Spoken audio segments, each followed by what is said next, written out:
2 weeks left in the regular season, and these are probably my favorite 2 weeks of the entire season every single year. The penultimate week and the rivalry week, man, it just doesn't get much better than this. You got Thanksgiving falling in between. We'll kind of outline our plans at the end of the show for next week and when we're going to release some episodes. We got a big showdown in Columbus to talk about. We got another ranked matchup in Yankee Stadium, of all places, and out in the desert, a couple teams are fighting for a spot in the conference championship game. This is Always Talking Ball. Tyler Noe, Lance Barton.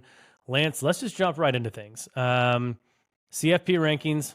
I wanted to give us, a couple more minutes just to kind of say, after we've had a little bit to marinate on it, just kind of give any more closing thoughts. I know we did a big live show the other night and talked for quite a bit, just kind of outlined some different scenarios and everything. And, like I said, I think chaos is coming, but any more thoughts on the rankings as a whole?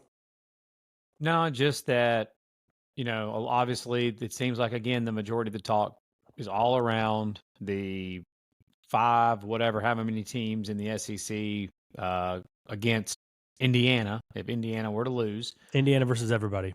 It's always been it's always been that. That's basically what it seems like that it is right now. So, what happens with this Indiana-Ohio State game? How do people view it? Is if Indiana gets just dog walked, how will the committee view that? If it's a war, how will they view it? I don't know. I don't know what they're going to do with that. The dropping BYU as much as they did, I think, again, I just think they were looking for a reason to do that, and they obviously got that with them losing to Kansas like they did. And I just think it just, again, spells the part we talked about last night on our live show, that the ACC and the Big 12 are only getting one team in each. It would take utter chaos to make that not be a thing. Yeah. But something that you just asked, like, you've had some time to marinate on and to think about a little bit. Man, I think the biggest loser of this past weekend, other than BYU, was Tennessee. Tennessee sitting there in that 11th spot. All of the big mess of these 2-loss SEC teams. I believe they are by far, again, they're the one ranked 11, so of course, but again, Texas A&M is also in this mix, and they're ranked at 15. And I said last night that I think Texas A&M has the best opportunity to move up, to make the biggest jump over the next 2 weeks with playing at Auburn and then playing Texas, obviously. If they win the next 2 weeks, they're going to be playing in the SEC championship game. And I believe if they were to win the next 2 weeks and then be in the SEC championship game, I believe if you're in the SEC championship game with at least double-digit wins, like you've been saying, if you're at 10-2 or better at the end of the regular season in the SEC and you're playing for the SEC championship game, you're in the playoff. You're not going to be one of the teams left out. If you are, that opens up a whole can of worms that we're not going to get into right now, but that would be a huge problem for the committee and set an awful precedent.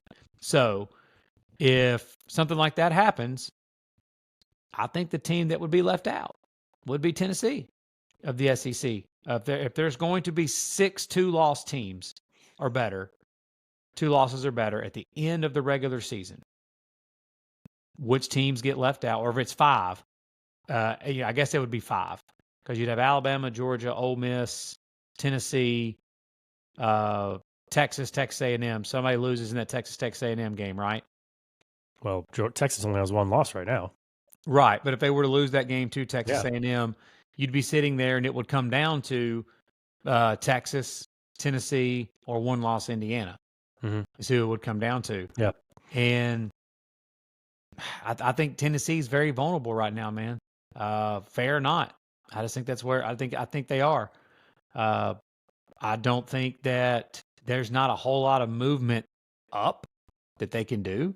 Yeah. In these last 2 weeks, and there is movement from behind them where they can be jumped. Like if Texas A&M, for example, were to win the next 2 weeks, they're going ahead of Tennessee.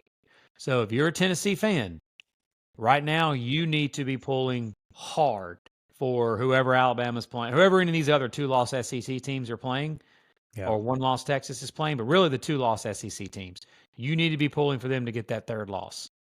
Because if Texas A&M wins the next 2 weeks and it chalk flies everywhere else, I think the odd man out is going to be Tennessee in that scenario. Yeah. It would come down to Tennessee and Indiana one-loss Indiana in that scenario. And if Indiana goes and plays Ohio State off their feet, depending on which side of the fence you're on, whether you believe that Indiana should still be in over two-loss Tennessee, or whether you're the believer of the strength of schedule stuff and believe that Tennessee should be in, that's what it's going to come down to. And based off how the committee has it right now, I think Tennessee might be the team that gets left out in that scenario. Yeah, and if you're a Tennessee fan, you don't like it. I mean, tell your team not to lose to Arkansas and tell your team not to get shut out in the first half in 3 straight games and look bad against Florida and Kentucky and some of these other teams. I mean, that's really all I can say. Now, we've talked about Miami a lot. Obviously, we think they should be behind Ole Miss, Georgia, Tennessee, maybe even SMU. Doesn't really matter. Like, they could have been 11th last night. Tennessee could have been 10th. Tennessee still would have been the first team out. Yep. Unfortunately, they just been higher ranked. So I don't know if they can take any solace into that they were a higher ranked team. No. I think one of the things that we're tracking towards after these first 2 years of this 12-team playoff is, I think expansion's probably already likely, and I think that they're going to get rid of the automatic qualifiers. I think they'll work out a deal where conferences are represented, and the G5 still is represented. If we're still in this thing and the SEC and the Big Ten don't split off, they'll still be represented, but they're not going to get automatic qualifiers. It's going to be the top 4 teams, no matter who you are. You have earned the right to get a bye into those, the quarterfinals there. So I think that's one thing that's pretty easy where it's tracking to go to her. I could see that. So you're saying that there would still be, I don't know about automatic qualifiers, but there would still, are you saying no automatic qualifiers at all, or are you saying that the highest ranked conference champions aren't going to be the top 4 seeds? The Big 12 champion will still be in the playoff. The ACC champion will still be in the playoff. The G5 will still get a representative. But now it would be Oregon, Ohio State, Texas, and Penn State with those first 4 byes because they're the top 4 ranked teams. Yeah. And then they would sort it out. I think that's the best way to go going forward in a couple of years. Okay, so you're saying there would be automatic qualifiers to make the playoffs still, but not the top 4 seeds. Yeah, because, I mean, the biggest gripe I have about this whole thing, like, we've got 12 teams, guys. Like, there's going to be some teams that are good and not great that are going to get in the playoff because there's 12 teams. It's not 4 like we've had. The biggest gripe I've had is, like, you're giving each conference champion the same amount of reward. And, like, I don't think that's fair to an Oregon or a Texas to get the same bye as a Colorado or BYU or Miami and SMU. All right. I mean, that's pretty accurate, right? Yeah, I would agree with that. Yeah. So yeah, I just think that would be an easy change they can make in 2 years. And I think a lot of people would agree with you on that. Now, some of the people that are fans of these smaller conference teams and are more fans of the little guy and that despise the Big Ten and the SEC and despise your bigger programs and your bigger brands, they'll hate that because they think that there's going to be brand bias and conference bias and whatnot, instead of actually looking at who's played who and strength of schedules and who's actually really good and who's not. But in that scenario, I don't disagree with you at all. I think when the playoff was first created, that was my biggest problem with it to begin with, was that. Yeah. And I'm all for, I am fine with rewarding every conference, like of the Power 4 and the best group of 5 champion to be in the playoff. Like what you're saying, I'm great with that. I'm with you on the part of, I don't think they should get the top 4 seeds. Yeah. I think that those should be coveted and should be given to who the best teams in the country are. Yeah. And I mean, if Boise State would have went out week 2 and won in Eugene, and maybe they schedule another P4 team, kind of like Tulane did, and they had 2 P4 and they beat them both, they're 13-0 in the Mountain West. Yeah, they're going to be in the top 5. Like, they'll be up there. Like, you'll have a year maybe where a team like that deserves it. But I think, I think you just want to reward who you truly think are the best teams. And right now we've got a team who's ranked 14th that's getting a 4 seed. And I just don't think that's right. So anyways, that's enough playoff talk. Let's get into the ATB marquee matchups brought to you by Home Field Apparel. Promo code ATB15 for 15% off checkout. Head over to homefieldapparel.com and get you some stuff. Let's talk about Indiana at Ohio State in Columbus. Spread currently 13.5. It's a big noon kickoff. I think it's Ohio State's 5th straight noon kickoff. And next week is going to be their 6th against Michigan. And TV networks, we've said all along, they don't care about when people want to watch ball. We're fine with it. I mean, you got a game at noon, you got a game at 3:30, game at 7:30. That's great.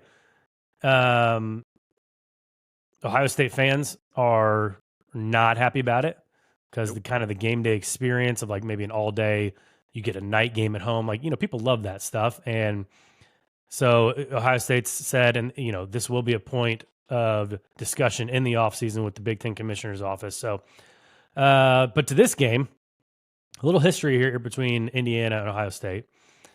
In the last 30 games, the Buckeyes are a perfect 30-0 against the Hoosiers. And IU has only covered this 13.5 number 4 times in those 30 games. That does not bode well for the Hoosiers. A top 5 ranked team, as Indiana is, has been listed as a double-digit underdog 14 times since 2014. They are 0-14 straight up and 5-9 against the spread. Any guess as to when the last outright winner was in one of these types of games? Not a clue. It happened to be in 2013 in a game that was called the Kick 6 game. Yikes. I had to hit you with that one. Do it to me. Yeah, you had to do it to me. I had to hit you with that one. So a bit of news came out. Obviously, Ohio State center, Alabama transfer Seth McLaughlin has an Achilles injury.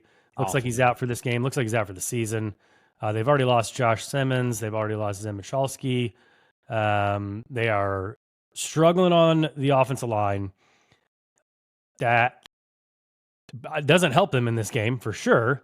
But looking ahead to a Michigan game against that defensive line, a Big Ten championship, 3 games in the playoffs, possibly 4. It's going to be a lot for Ohio State to overcome on the offensive line there. This is becoming a problem, bro. Yeah, this is really becoming a problem.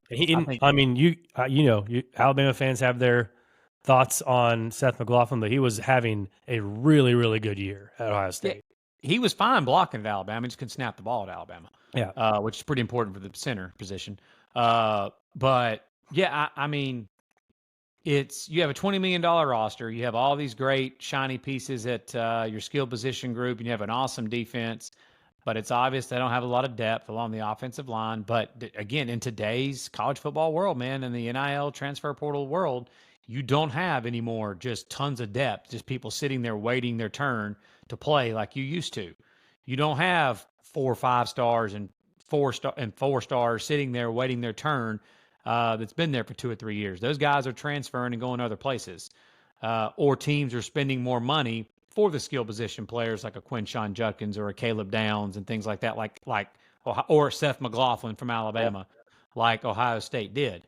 They're not buying a bunch of recruits to stack and have 3 deep at the offensive line. Most teams aren't doing that either. So this is starting to become a problem for Ohio State. I mean, we've seen it reared its ugly head already against Nebraska earlier this year, and then they righted the ship more when they had a full week to prepare with, or 2 weeks to prepare, whatever it was, for a week to prepare with whatever offensive line they were going to throw out there against Penn State. Mm-hmm. But again, this happens on a Wednesday, and they've got Tuesday.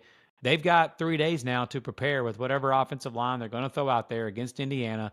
But I mean, man, your center, your quarterback of your offensive line, that's tough, man. Yeah. And as far as the Buckeyes winning a national championship, I'm not sitting here saying they can't win a national championship still. They're still so talented. But with how they're constructed, they want to run the football with Quinshon Judkins and Travion Henderson and play action with Will Howard. And I just don't know how much they're going to be able to run the football against the better defenses in college football with this offensive line. Now, that feeds me right into this. Indiana is ranked number 1 in the country at defending the run right now. Now, I don't look a ton into that. Do I think they are the best run defense in college football? I do not. Part of that is because, again, I'm going to bring it up, their schedule. They haven't faced a rushing offense. I looked at it this morning. They haven't faced a rushing offense ranked like in the top 70s in college football. So, yeah, they're piling those numbers up against teams that are Maybe that's because those teams are playing Indiana. Could be. But still, those teams aren't running the football well. And a team like Michigan runs it constantly, but they don't do anything well on offense. And they don't throw the football, so you can just gear up to stop the run. You don't have to respect the pass. Yeah. This is the first team that Indiana has played that is equally good at both throwing the football, running the football, that have weapons on the outside, like a Jeremiah Smith that is going to be, or Emeka Egbuka, that other teams that you face just flat out don't have. Most teams don't have guys like that you have to defend. So could Ohio State open this game up significantly more and sling it around the yard with Will Howard and those receivers now that McLaughlin and them are gone down? Or are they still going to try to be more of a run-first type team with Travion Henderson and Quinshon Judkins? I don't know the answer to that, but I do think the McLaughlin injury is a big deal. I do.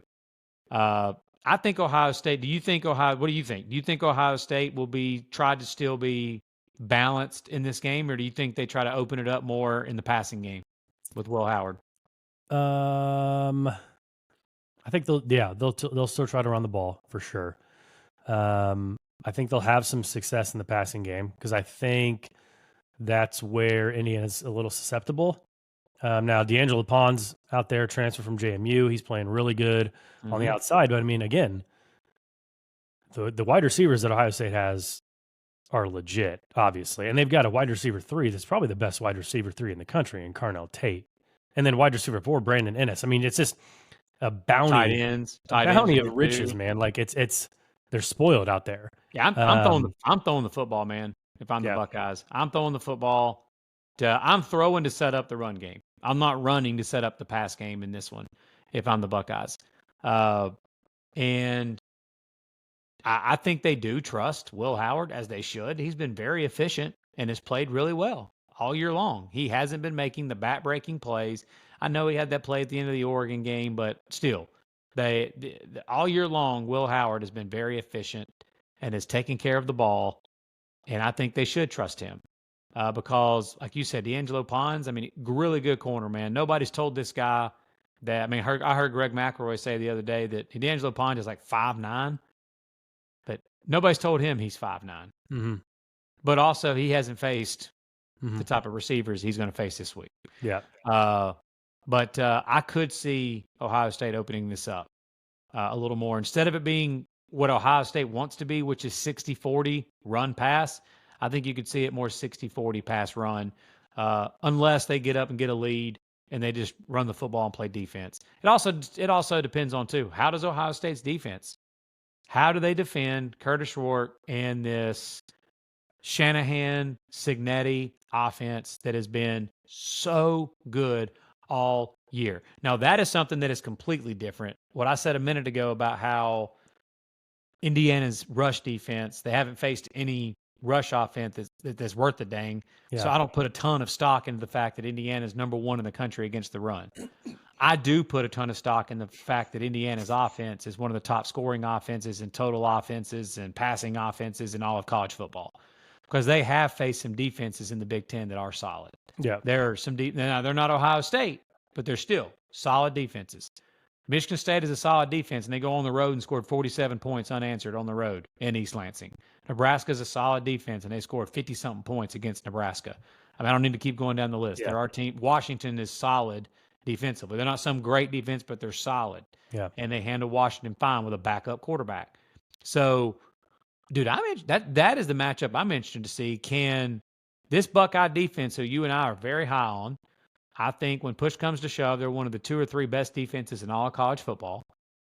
And how do they handle Curtis Rourke and this offense with Cignetti in this group with 2 weeks to prepare?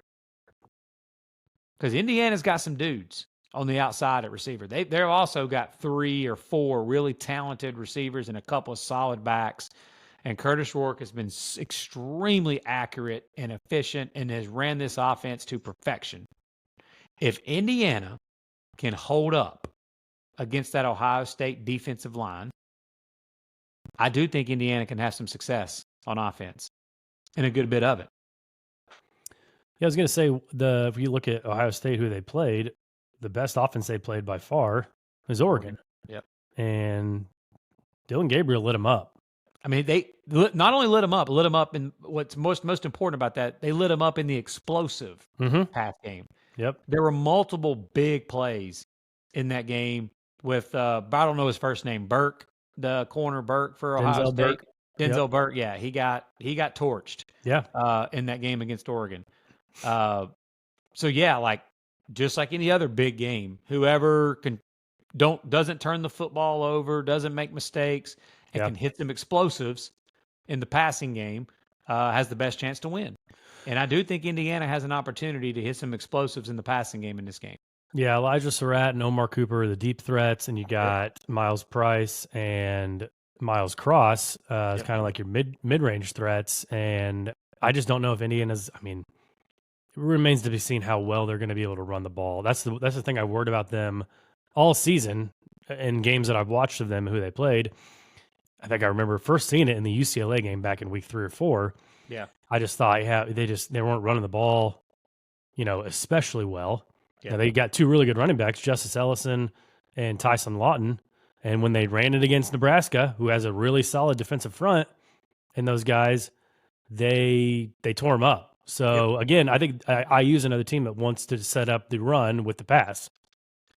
Yeah, I mean, they had 28 carries for 40 yards, 1.4 yards per carry against Michigan's D front, which Michigan's D front is good. Like Michigan as a team is not good, but their D front is still really good.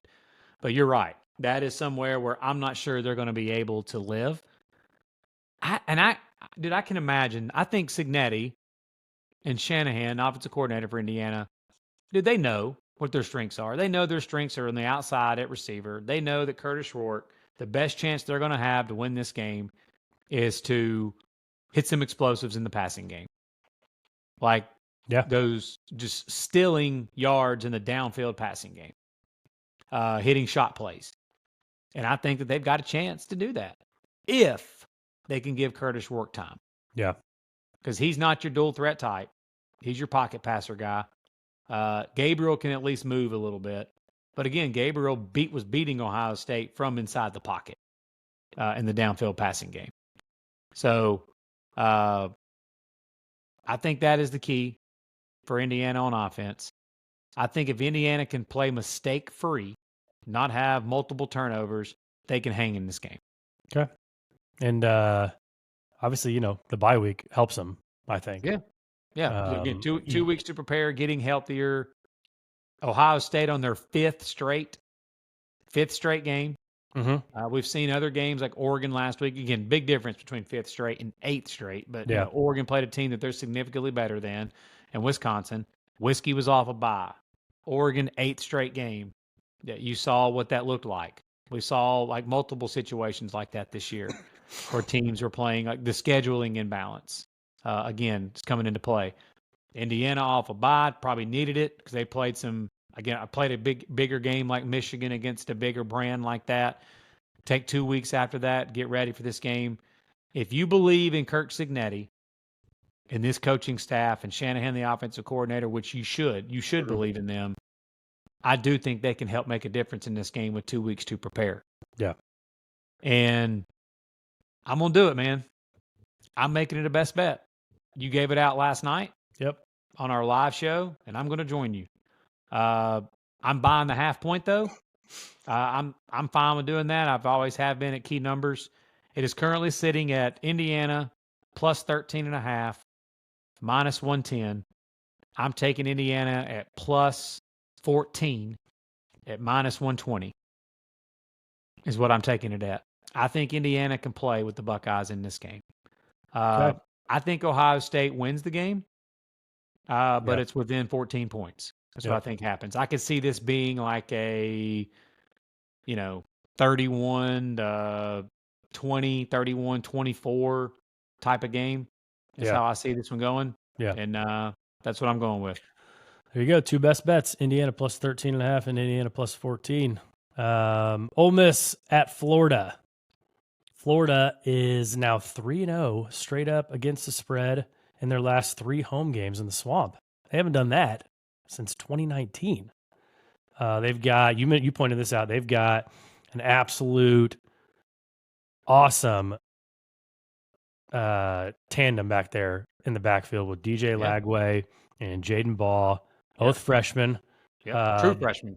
Yeah, both looking really good. Obviously for the future there for Billy Napier. He's going to be there one more year at least. You got Badger and DK out there on the ends. For Ole Miss, any update on Henry Parrish, Trey Harris? Do we think they're going to play? Do we think they're not? What's up?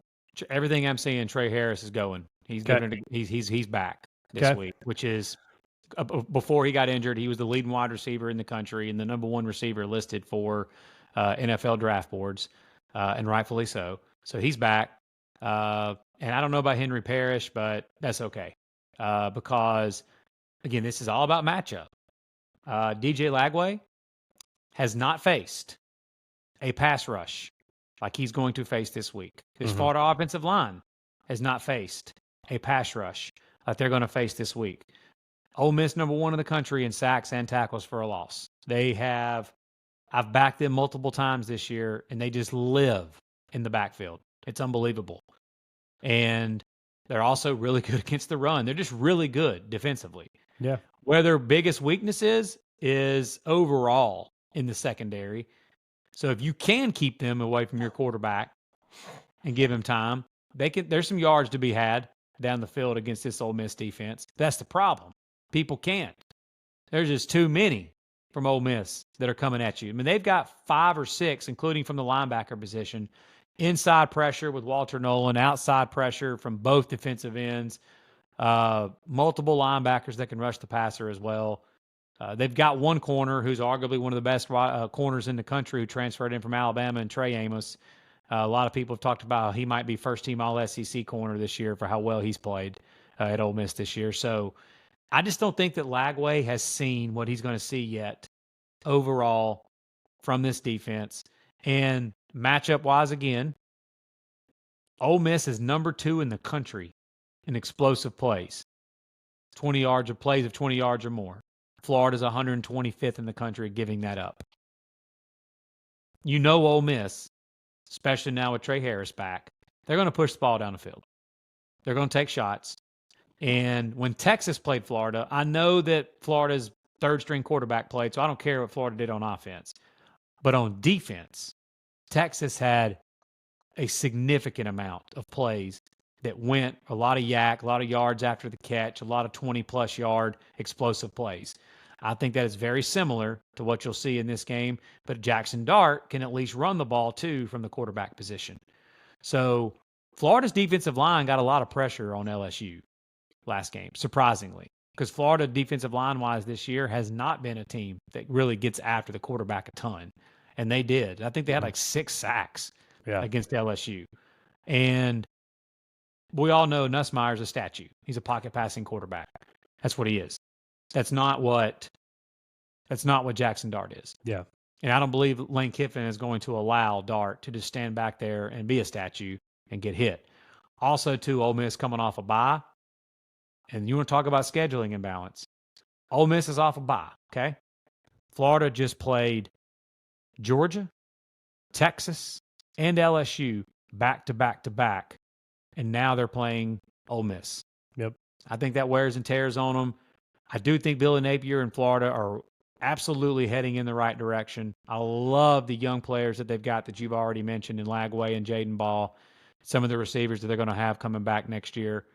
They are no doubt, stock is rising. I just think, man, that Ole Miss is one of the best football teams in the country, and I think they show it this week in the Swamp and take care of business and win by more than 9.5. I put them out last night on our live show. Ole Miss minus 9.5 was actually my first best bet I made of the week, so obviously I'm sticking with that. Yeah, I think Florida might be getting just a little bit too much respect here for a win over LSU. And, I mean, we're not going to kid ourselves. LSU is not an elite team in the SEC this year. Nope. No matter how highly they've been ranked. And when they've played some of the teams we talked about earlier in this episode and in our live reaction episode to the college football playoff rankings, they played Texas A&M earlier this year. They lost by 13. They played by Georgia. They lost by 4. Played to Georgia. They lost by 14. They just played 2 weeks ago against Texas, who people are out there saying they're not any good, they're overrated, whatever. They lost by 32. Yeah. So I just think they're getting a little too much respect. They're playing in the swamp. It's not a night game or anything like that. It's a noon kickoff. I love road teams at noon. So I like Ole Miss in this one with you. I just think, they just keep rolling. Like you mentioned, it's a spot game that coming off a bye. Plus, you got Florida State next week. I know you're really trying to get bowl eligible, but you got to be thinking in the back of your mind, like, Florida State sucks this year. We can get that one next week. We can get that bowl game, get 6-6. And I don't think Lagway's still 100% with that hamstring. Yeah. All the talk that I've heard is that, I mean, he's good enough to play, but he's not good enough, like even against LSU. He wasn't sitting there just using his legs a ton in the run game against LSU. Again, I think he's good enough to where he can run a little, but he's going to have to run a lot in this game. I don't think Florida's offensive line is good enough to hold off Ole Miss's pass rush. It's crazy how good he's been basically with 1.5 hamstrings probably. Yeah. No, it really, dude, they're a great story, man. They really are. They may be one that we look back on here 3 or 4 years from now and say that they're one of the few teams that actually stuck with a coach when they should have, because everybody wants to fire him. And I'm not going to get off on a tangent here, but I'm just going to throw this out. Everybody wants to fire the guy. But in today's college football, where you've got the recruiting classes that are signing in early December and the transfer portal windows being limited to what not as many windows as there used to be, if you fire a coach, the coaches you're going to want to go hire are in postseason contention across college football. Yep. They're not leaving, like everybody's talking about Lane Kiffin possibly to Florida. Lane Kiffin wasn't leaving Ole Miss in the middle of a playoff national championship run to go coach Florida. That's not going to happen. That was never going to happen. And any of your other teams, like coaches like that's what you're looking at if you did that. And you would set your program back even further. Like, what coach would want to come take over a roster that, okay, you fire Billy Napier in November. Almost every player on this roster would leave. And the new coach would be coming in, wouldn't be able to recruit, wouldn't be able to reload in the transfer portal, and would have a trash roster that he'd be taking over. So I think Florida made the right decision at this point. Yeah. I do think Florida's on the right track. I just don't think they match up well with Ole Miss. Okay. BYU at Arizona State out in Tempe, Arizona. Current spread right now is Arizona -3. Yep. Teams in their 8th game or later, coming off of losing their first game of the season, like BYU. Plus on a 2+ game against the spread losing streak, which BYU has lost their last 2 games against the spread. 18-8 straight up and 17-8-1 against their spread in their next games since 2020, the last 4 years. BYU has been one of the most fortunate teams in the country. I think on Team Rankings website, they are top 5 in the luck rating. The ball has bounced their way in every single game except for the last one against Kansas. They lost a home game against Kansas. Everyone's like, oh, you lose to 3-6 Kansas, whatever. Like, Kansas is the best 3-6 team and now 4-6 team in the country. There's no doubt about it. Watch them play. Watch them play this week against Colorado, who everyone loves Colorado, right? So Kansas watch them play. Is a good football team, man. Yeah. And Kansas, I didn't look at it, but they're probably in the hundreds in luck rating. So lost a lot of 1-score games earlier this year. They're a good team. Yep. But another good team is this Arizona team, man. Arizona Sam State. Leavitt at quarterback is nasty. And one of the only games, they've lost 2 games this year. One of the games they lost, they had Jeff Sims at quarterback. And it was at Cincinnati, right? Yep. And they just, Sam Leavitt has done something to this team. He's changed the ambiance of this team. He's brought the team together. Obviously, you got Cam Scattaboo at running back. And receiver on the outside, Jordan Tyson, has just absolutely taken off for Arizona State. Kenny Dillingham has got something special going on in Arizona State. I don't know if Arizona State, given their financial situation and their funds, if they're going to be able to keep a guy like Kenny Dillingham around for any longer, but he's going to be a sought-after coach in the P4 ranks here soon. Yes, he is. Young. He's like the youngest coach in the FBS. He has done an incredible job there, no doubt about it. He's absolutely, it's funny, we were all talking about how Cignetti would easily be your coach of the year. And then a lot of people said that Coach Prime should be. And most people, you'd probably say it would be between Coach Prime and Cignetti.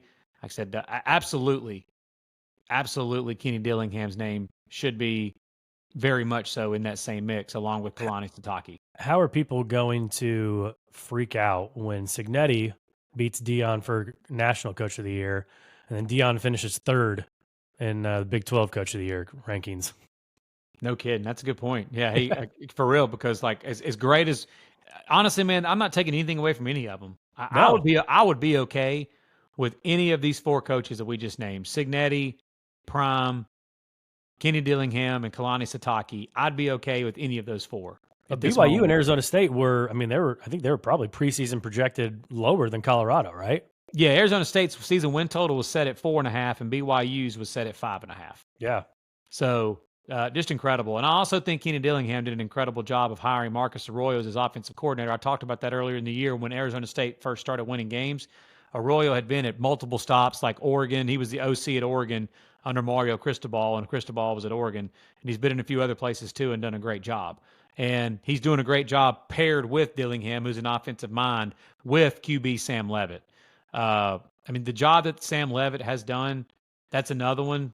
You're going to have to fight for dear life to hold on to him after this year with the amount of NIL money that I'm sure that some of these bigger upper tier programs with a ton of money are going to be throwing that way. That's why Kenny Dillingham, after they won was it Utah, when he was telling people, he said, hey, whoever won this game, if you won your bet on us, and I heard that we hit our season win total over 4.5 already, take some of that money, donate it to the NIL. If you're an Arizona State fan, donate some of those winnings to the NIL fund here, which I thought was genius, by the way. When he said that.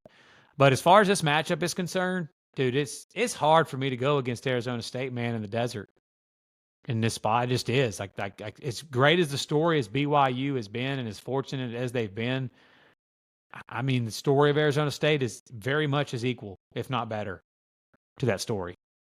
And Sam Levitt at quarterback has played incredible football when he's been healthy, and he's healthy right now.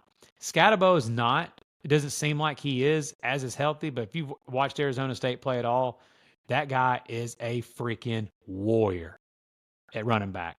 He seems like the mindset of like a Diego Pavia playing the tailback position for Arizona State. Like you have to drag that guy off the field to get him to not play. Yeah. But like I just haven't seen, man, enough from BYU in the last we're going on about 5 or 6 weeks now, man, that they just haven't played good football. Yeah. And Arizona State's going on the road to Kansas State and, jumping out 24-0 on them. And then they took the foot off the gas and just made sure they did whatever they needed to do to win that game. But I don't have a pick in this game. I thought about Arizona State. I may get there by Saturday. Yeah. I might get there by Saturday, but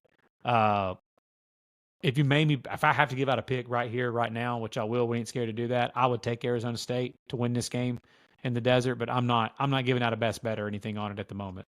Yeah, you always wonder about teams coming off their first loss, or really any loss, and kind of trying to, that bounce back effort. And like we say, Sitake is a great coach. Jake Retzlaff has had a great season. You look at these two teams against the spread this year on the road. BYU's 4-1 against the spread, undefeated on the road straight up. Arizona State 5-0 at home against the spread. So it's like go with. Yeah. So I think if you made me pick, I would probably lean Arizona State in this game as well, and I may get there by Saturday. So we'll see. Yeah. Let's shift to another Big 12 matchup, the one we just kind of alluded to. Colorado at Kansas, going to take place at Arrowhead, where Kansas is playing some of their home games this year. You got Shadur Sanders and Travis Hunter and Jimmy Horn and LeJontay Wester on one side. You got Jalen Daniels. You got Neal. You've got Luke Grimm. You got all those guys on the other side. Hishaw, the other running back. Yeah. Kansas, they've got a two-headed monster at tailback. Yeah. Hot take. This is the most exciting game of the weekend. Yeah. As far as the play on the field and the type of play that this is going to be as far as the way the game will be played. High flying, a lot of points, a whole lot of points. This is going to be the most like fireworks that we're going to see in a game this week, in my opinion. Yeah. Spread currently right now is Colorado minus 2.5. So obviously, I mean, yeah, it's two quarterbacks are studs. Kansas, again, you're going to look at the record and you're going to say, oh, they're 4-6. Like, how come they're only 2.5-point dogs against Colorado? Well, the Vegas still thinks very highly of the Kansas Jayhawks, and they think highly of Lance Leipold. He's always been a well-respected coach ever since he got to Kansas, and the turnaround job he's done there. Obviously, Dion is getting more respect on his name as an actual legit college football coach. You've got the Heisman frontrunner playing 120 snaps in this game. So I don't know why you wouldn't want to watch this game. Yeah, and you've got a dude named Kobe Bryant and Mello. They're the two corners for Kansas. So there's going to be some and both of those guys, by the way, are being touted as like future NFL corners. Yeah. So some of the matchups you're going to have in this game with a couple of the Kansas wide receivers who are really good going up against Travis Hunter. Same thing, Shedeur going. I know Shedeur is going against the Kansas defense, but still, Shedeur and Jalen Daniels, who are two very exciting college quarterbacks. One being a big-time pro prospect in Shedeur. The corners for Kansas that are really good, that are going up against a couple of those receivers for Colorado. To beat Colorado in the Big 12, we talked about this, I think, last night is when I talked about it. To beat Colorado in the Big 12, you've got to be able to outscore them, because there aren't any teams in the Big 12 that have the like presence on the defensive line like an Ohio State, for example, or some of your SEC teams like an Ole Miss or an Alabama, Georgia, Tennessee, you name it. Like there aren't teams in the Big 12 that have those type of guys across their defensive line. They may have one guy like that or two guys, whatever. So to beat Colorado, you're going to have to outscore them. Kansas can do that. They absolutely can do that. With Jalen Daniels and these receivers and those two and that two-headed monster at tailback. Do you think that with Kansas with the dual threat capability of Jalen Daniels and the two-headed monster at tailback, do you think Colorado? I think this is the first team they've played in a couple of weeks that have the 100% capability to be just as good in the run game and passing game, like balanced both sides. Do you think Kansas has some success in the run game here? I think they do, but I mean, Colorado's defense is pretty good. Yeah, they are. And dude, I mean, just coming from me, I can't give Dion and everyone there like enough praise, because I was super hard on them. I'm glad we're not sitting here like we were 12 months ago, just, you know, fawning over a 3-9 football team. Yeah. Like they were some God's gift of football. Like they're an actual legit team this year. I'm not sure about the program as a whole, but the 2024 Colorado Buffaloes are 8-2. They've proved it on the field. They've stepped up their defense. They've had a couple clunkers, obviously, in Lincoln, and they lost a home game by 3 points against Kansas State. Yeah. And they somehow pull out that Kansas State game. We're talking about a top 10 Colorado team probably, and a team who's like fighting for an at-large bid in the playoff. But as good as I think their defense is, I also thought Iowa State's defense was pretty good. And we saw what Kansas did to them. Yep. So we've seen what Jalen Daniels can do when their offense is humming. Like you said, man, I think the total in this one's 59.5, 60. It's got a potential to be, it's that. I mean, it's got potential to be, I think it's got a potential to fly over that, like 38, 31, something like that. I wonder if there's weather involved. That's low, man, for that. I'm gonna look that up. Like if you're looking that up, check that, man. Check see what the weather is on that, because that's wild. It's that low. There's something I want to bring in. I was talking about, like, you think Colorado can stop the run against Kansas. In the game they lost against Kansas State, DJ Giddens, good tailback for Kansas State, who's very comparable to Devin Neal and Daniel Hishaw in this game. And I also have a dual threat quarterback. DJ Giddens had 185 yards rushing on 27 carries against Colorado in that game. And Kansas State won that game by 3. Now, on the flip side of that, when they went and played at Texas Tech, when Colorado went and played at Texas Tech, one of the best tailbacks, another one of the best tailbacks in the Big 12, and Taj Brooks, who led the Big 12 in rushing last year, who's had another good year for Texas Tech, he had 150-something yards rushing against Colorado, but it didn't matter. Colorado scored 41 points in that game. they weren't balanced. Texas Tech wasn't as balanced. They weren't as good in the pass game in that game. So, again, to beat Colorado in the Big 12, you have to be able to be balanced, run the football, try to keep the ball out of Shedeur and this offense's hands. I do think Kansas has the capability of do that. I think both of these teams are beyond comfortable and okay with being in an absolute track meet with one another. Right. And I think both quarterbacks are comfortable with the game being put on their shoulders. I will say Jalen Daniels he hasn't done it in the last few weeks, but he's had issues with turning the football over. That was why they were losing games earlier in the year. They couldn't stop turning the ball over. I think they had like 5 or 6 turnovers against UNLV earlier in the year when UNLV upset them. So there's the key to the game. If Colorado, with Travis Hunter and those pass rushers that they've got, if they can cause Kansas to turn the ball over a couple times and Shedeur in that offense just does what they've done all year, I think Colorado wins this game. If Kansas doesn't turn the football over, then I think they have a chance to absolutely pull the upset here and win this game. Weather looks great. Mid-50s, 5 to 10 mile per hour winds. 59 or 60 is the total? Yeah. 59.5 right now. I have not had any luck giving out totals, but I might have to jump on that. I'm going to have to, I'm looking at it. Kansas, 45 to 36 against Iowa State, 29-27 against Kansas State, 42 to 14 against Houston, 35-31, 38-27, 32. I mean, dude, every one of these that I'm looking at, almost all of them are over. Yeah, I know. And Colorado's, obviously, they beat Utah 49-24. They beat Texas Tech 41-27. So it's almost too easy. Against UCF. It's almost too easy of an over. I'm freaked out. I can't. I'm on the spot and I'm freaking out a little bit, so I can't do it. Winner of the game, though. I mean, that's a tough one to pick a winner on. I mean, I could see it going both ways. Agreed. If you made me pick it, I say that the Colorado finds a way. Okay, they find a way because I do think that to beat Kansas, you have to be able to outscore them, and I think Colorado can. Okay. A quick other handful of games here. Let's start in Yankee Stadium where we have a top 25 matchup. I believe it's number 6 versus number 19, number 18, something like that. Whatever Army is taking on Notre Dame. When the line is 14 or more in ranked versus ranked matchups since 2010, favored is 65, 43, and 2 against the spread, covering by 3.6 points per game. So it's covering it roughly 61% right there. So Notre Dame traditionally hasn't had much issue playing against some of these academy schools. Obviously, they played Navy a month ago, 151-14. It's a real big step up in competition for the academy schools and the military schools.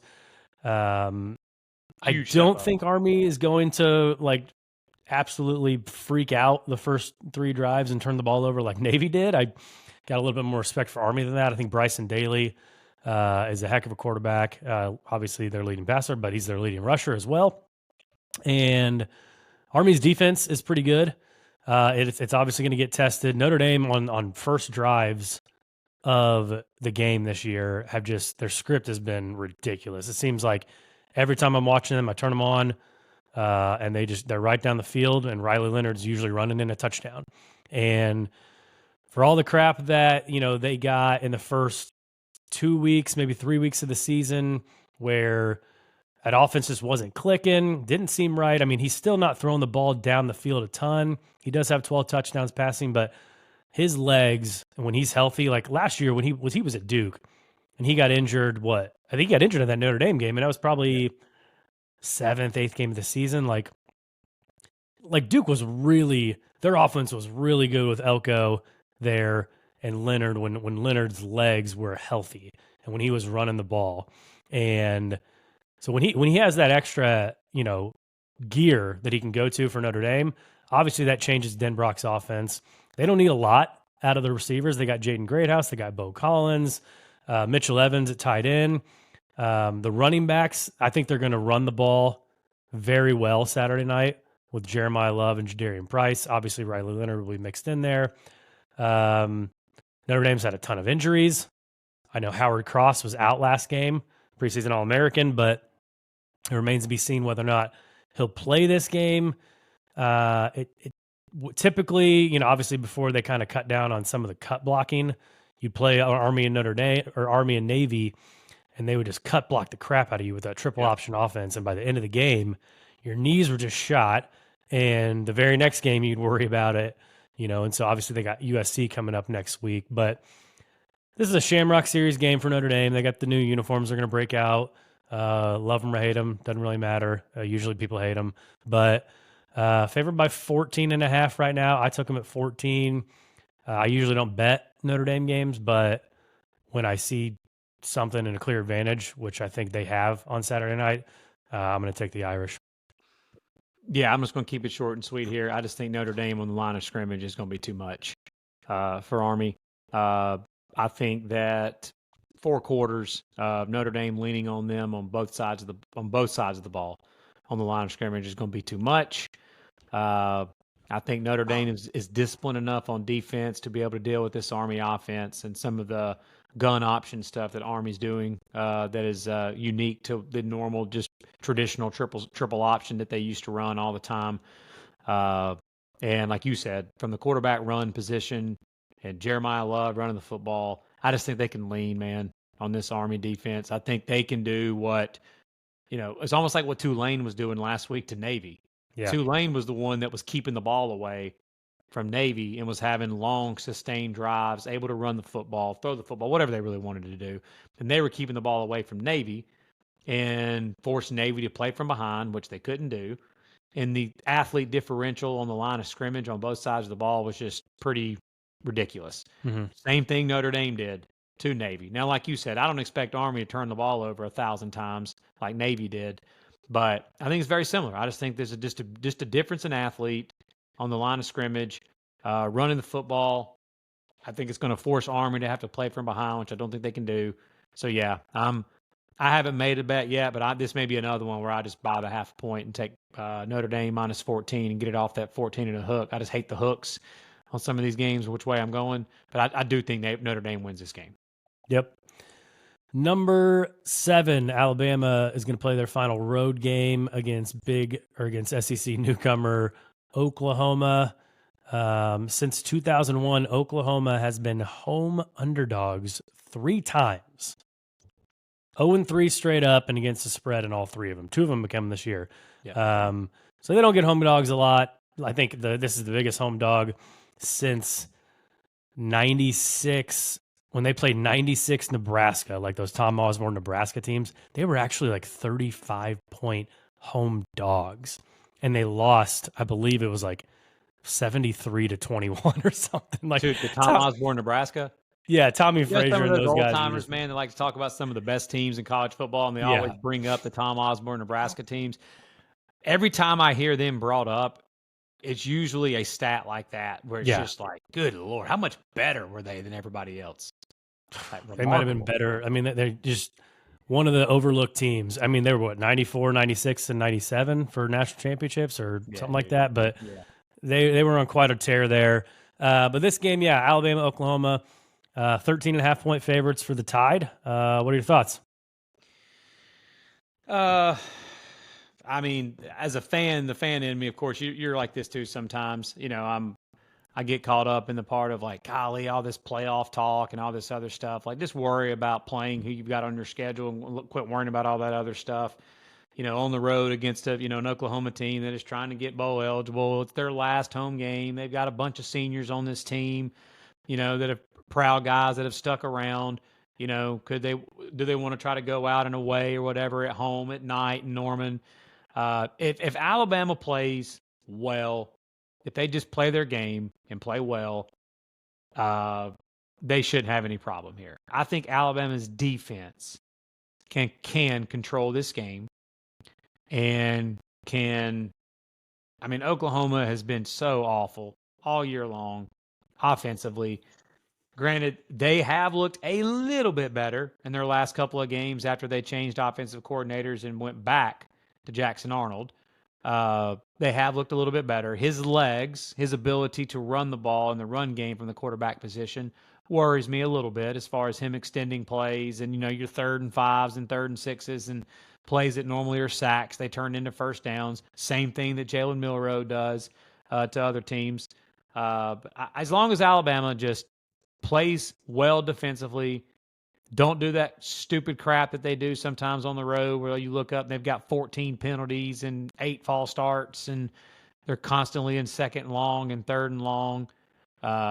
Again, as long as they just don't make a bunch of mistakes, just play good defense, don't turn the ball over, they're going to be fine, and they'll win this game comfortably. I don't expect them to blow Oklahoma out. I really don't. I actually think that Oklahoma will give them a little bit of a game here. It'll be probably a little lower scoring is how I could see it going because Oklahoma's defense is solid still. Yeah, I'm interested to see Alabama's offense versus Oklahoma's defense. Yeah. Josh Pate was talking about the other day, I expect Alabama to go in there, run the football, have success. I don't care how good Oklahoma's rush defense is. If you're one of the best teams in the country, you should be able to go in and run the football. I don't necessarily agree with that because Oklahoma's defense is good and they can stop the run.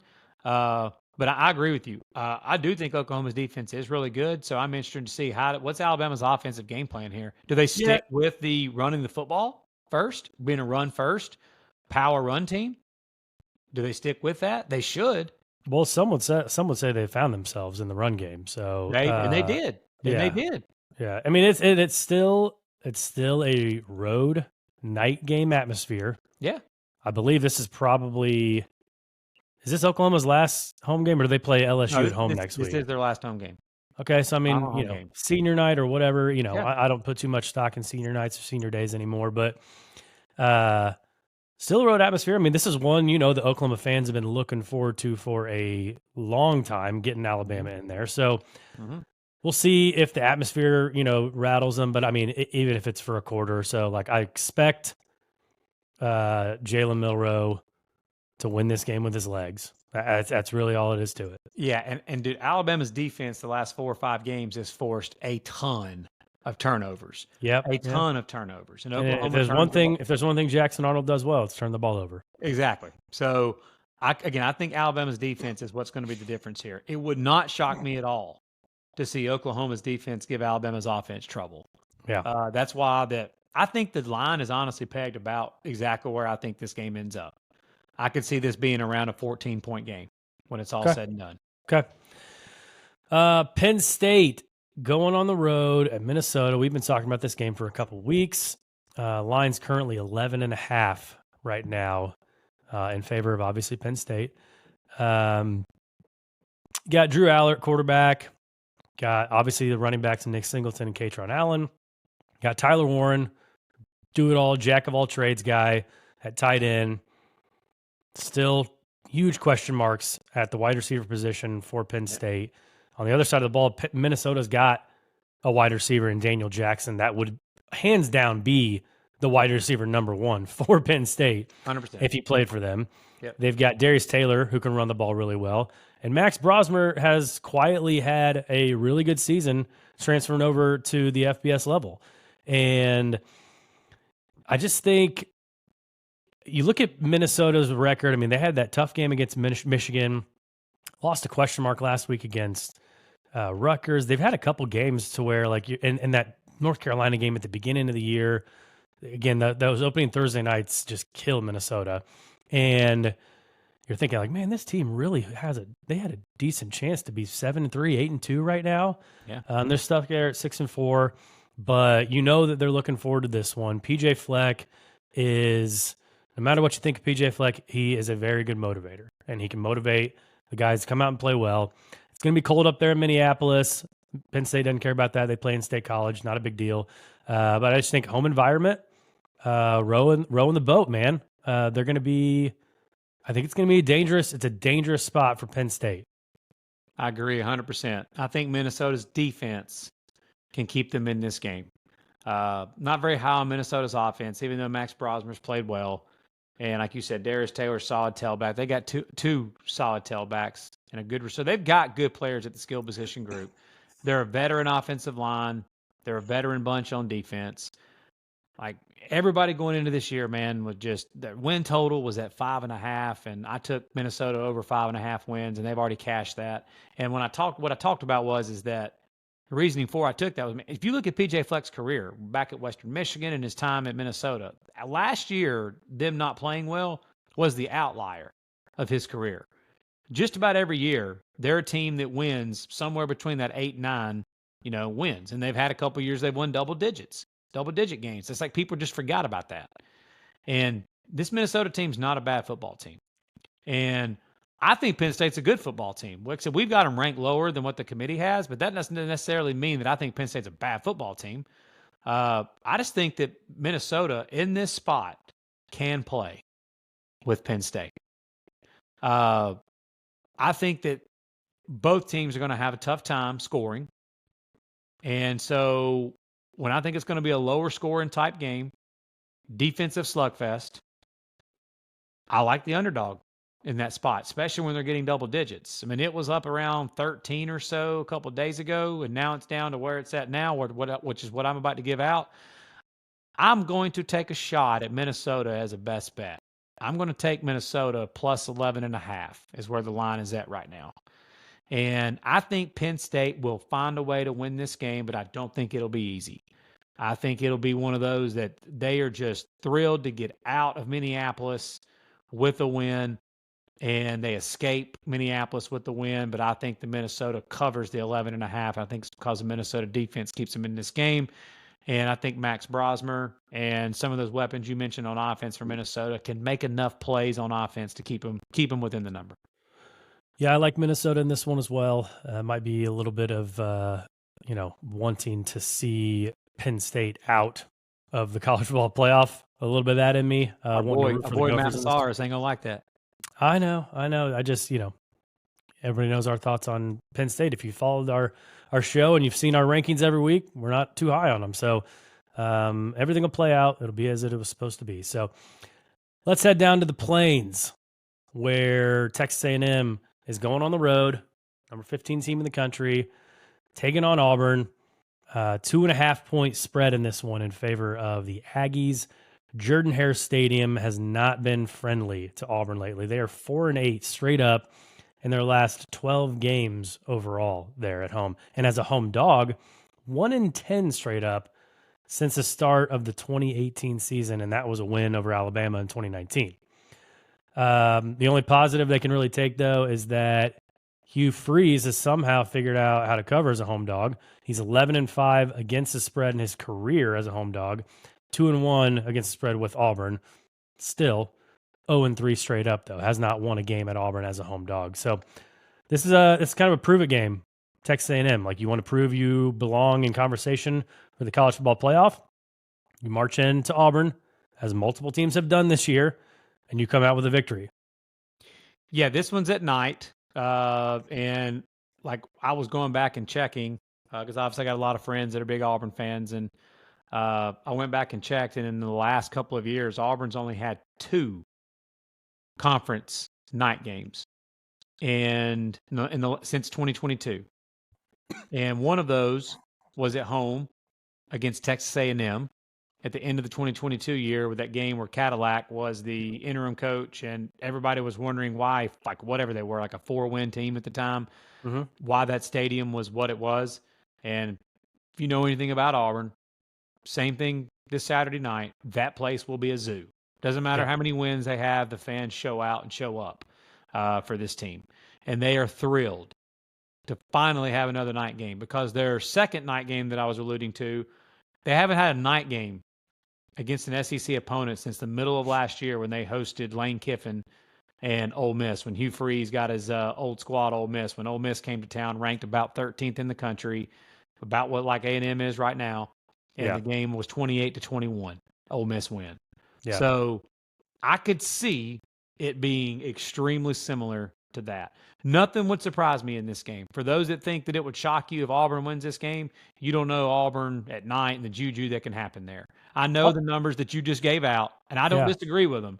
It comes a point where they have to start winning games at home for someone like me that keeps talking about the Auburn juju at home, that just becomes just like something to laugh, like you're doing right now, something to laugh at. And I don't disagree. I don't disagree with you. I think I'm just so ingrained as growing up as an Alabama fan that I can't get that out of my head, and it's hard for me to get it out of my head.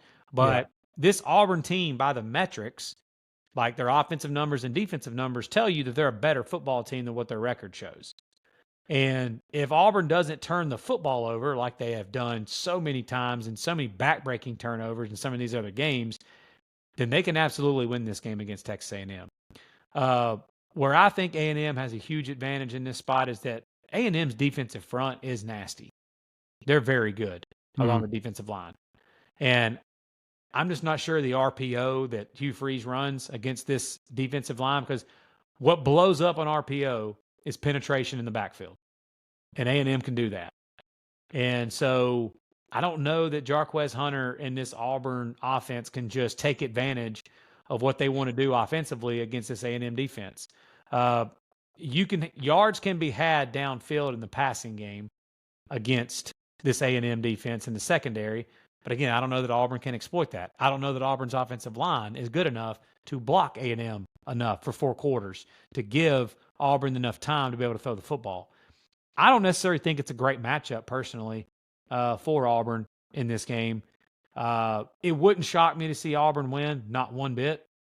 If I had to give a pick in this game, I think Auburn scares the piss out of Texas A&M. And it's a 4th quarter game, but A&M somehow, with a really good coach in Mike Elko, they find a way to win this game in a really close game. Yeah, I've just decided, just as you were talking about all this stuff, I'm ready. I'm ready for this team to hurt me again. And I'm going to take Auburn money line. I'm going to take them to win. I'm going to take them to win the game outright. Our buddy Freddie is going to love that. I'm going to take them to win outright. I just think I'll do you one better on those stats, man. Since 2017, excluding 2020, the COVID year with no fans and all that, they've had 8 home night games. So it's really not a lot in the past, 7 seasons. And they're 6-2 straight up in those games. So I can't remember. Have you been to a game there? Have not been to a game at Auburn. Okay. We'll have to take a trip. Would love down to there one day. Yeah. So down there sometime for an Iron Bowl. I'm going to take a shot at them because, I'm not going to bet them next week, right? So I'm going to take a shot at them this week and give them one more chance to either redeem themselves to me or to let me down one more time. Maybe you can win some of that money back that we bet on their over-win total on the Exactly. year. Maybe. Yeah. What's that?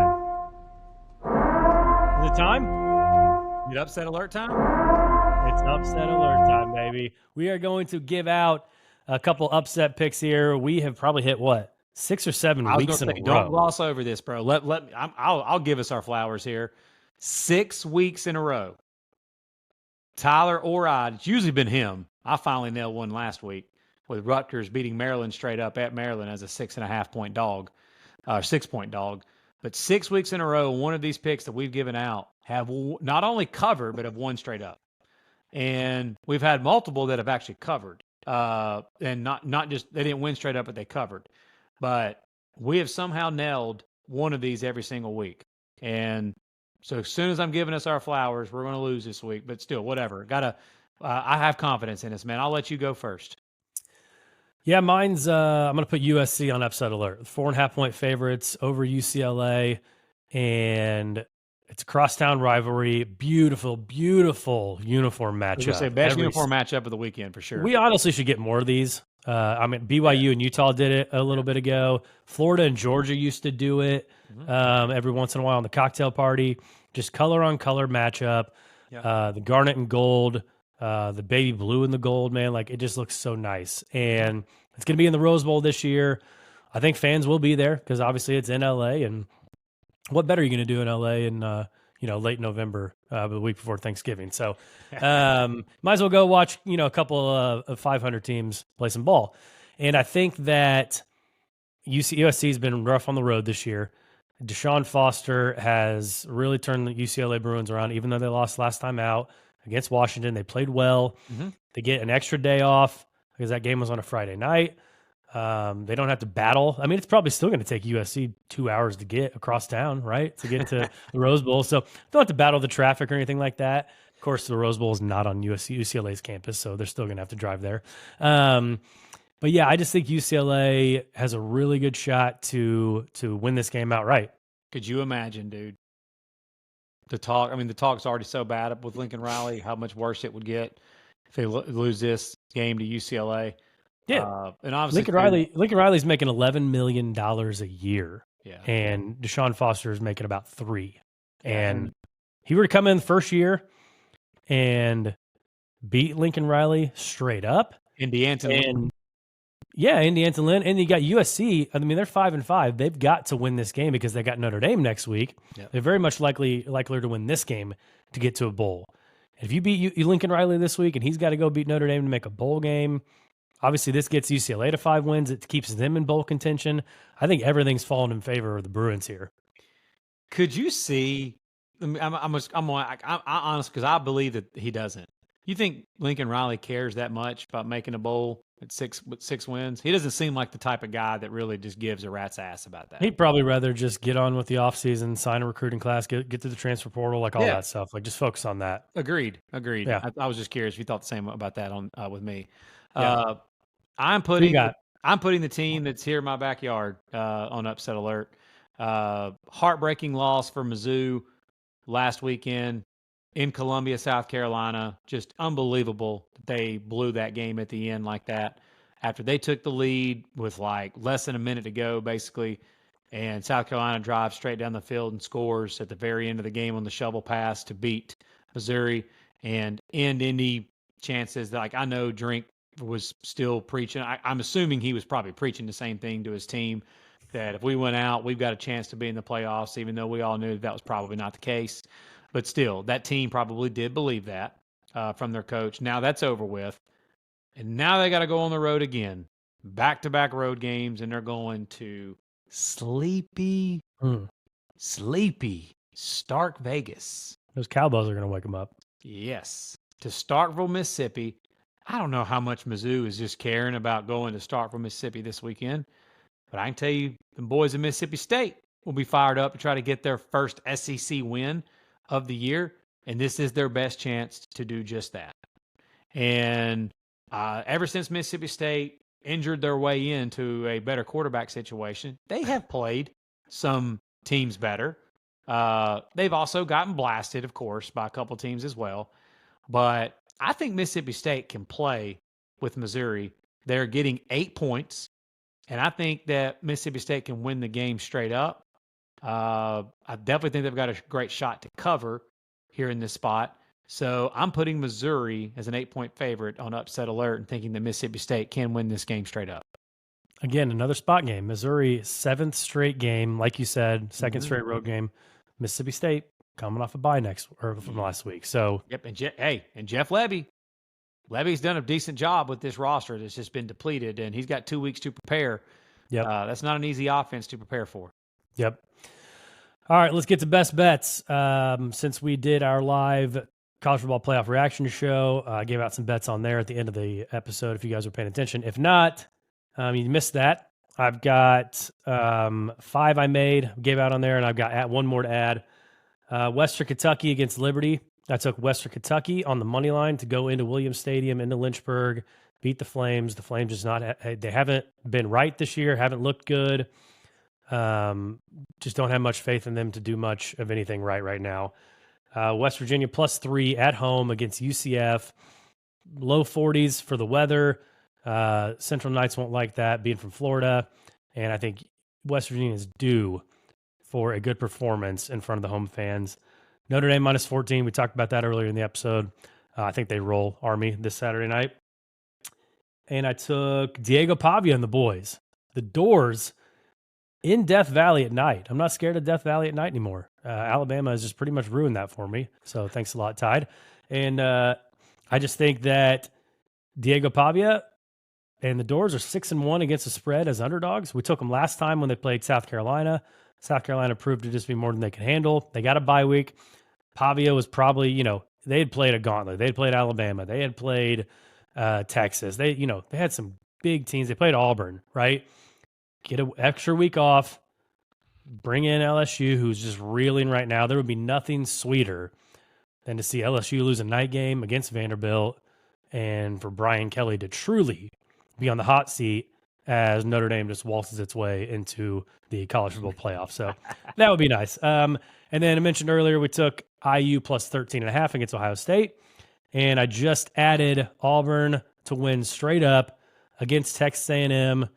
And to give you guys a sneak peek, I've already bet Texas A&M to cover the spread next week against Texas. It's currently 7.5 right now. Okay. And I took just a little nibble right there, plus 7.5, see what the line does after this weekend. I probably should have waited because I think Auburn can win straight up. So that line might shift a little bit, but whatever. We're having fun here. So those are my bets right now. Lance, what you got?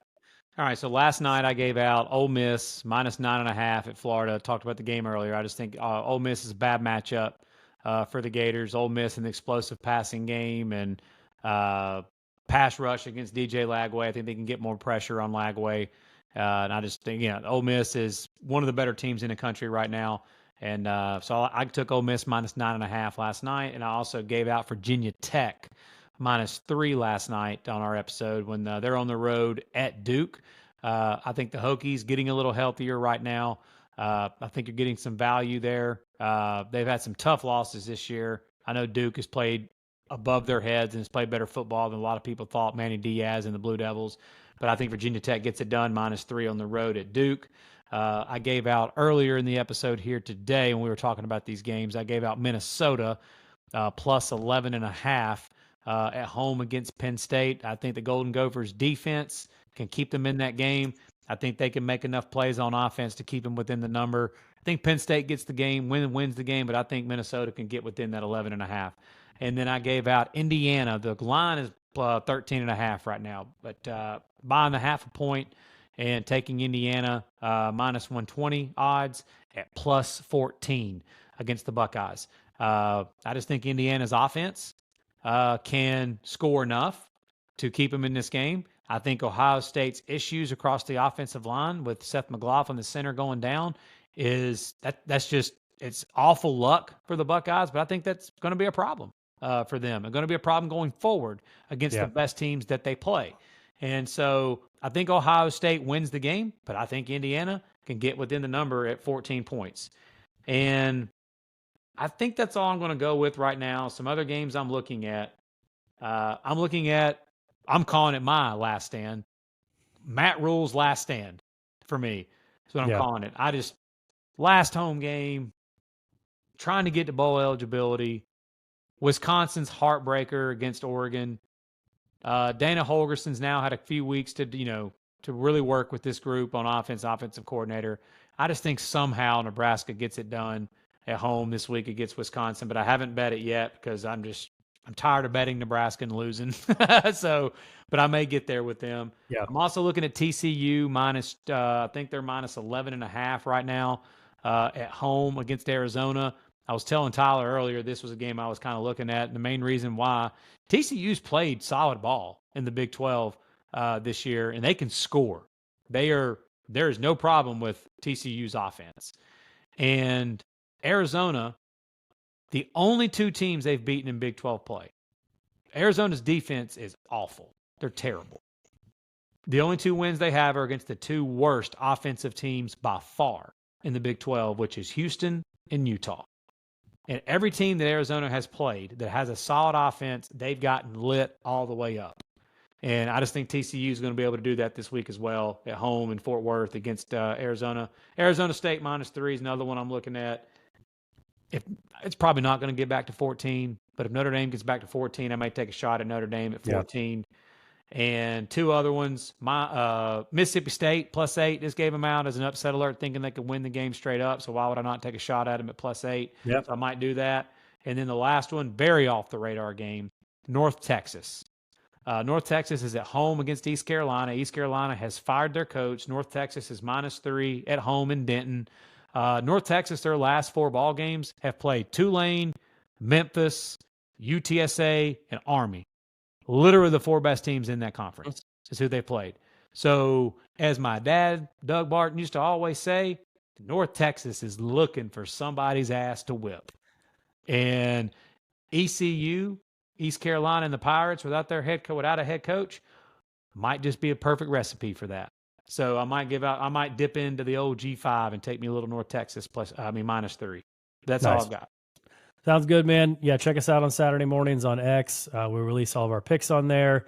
We get good traction. We kind of keep record, and we'll probably be back next week to kind of maybe go over, some of the, overall betting records so far, check in on some of the win totals, all that good stuff. We'll be back on Monday with an episode. We'll probably be back on Wednesday with an episode before Thanksgiving. It's kind of our plan right now. Plans could change. We'll see what we want to do. We'll see how much there is to talk about after this weekend, and then we'll go from there. But thank you guys for listening. Spotify, Apple, YouTube. Follow us on X, Instagram, TikTok, all that good stuff. And we appreciate you. Enjoy this weekend. Enjoy college football. There's only a couple weeks left. And we will be back on Monday to recap everything. Thank you.